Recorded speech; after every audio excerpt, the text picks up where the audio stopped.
વ્યાજના દૂષણનું માત્ર તાઇફો કોઈ બી પ્રકારનું લોકોને ન્યાય નથી મળતું।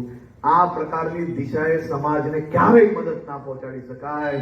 મદદ પહોંચાડવા માટે અખબારની બી જવાબદારી છે કે આ પ્રકારના દૂષણમાં તમે ફસાયા હો તો ઝડપથી પોલીસ સ્ટેશનનો સંપર્ક કરજો। પોલીસ સ્ટેશનમાં જાઓ અને તમને મદદ ના મળે તો ઉપરા અધિકારીને સંપર્ક કરજો। ઉપરા અધિકારી ના સાંભળે તો મંત્રીનો કરજો અને મંત્રી ના સાંભળે તો જરૂરથી અખબારનો સરકારની વાત લખીએ તો જરૂરથી સમાજના હિતની વાત છે, બાકી માત્ર ને માત્ર ટીઆરપીની વાત। ટીકા ટિપ્પણી કરવી એ સૌથી સહેલો રસ્તો છે। મને કોઈ આમાંથી સામાજિક આગેવાન એમ નહીં કહેવા આવેલું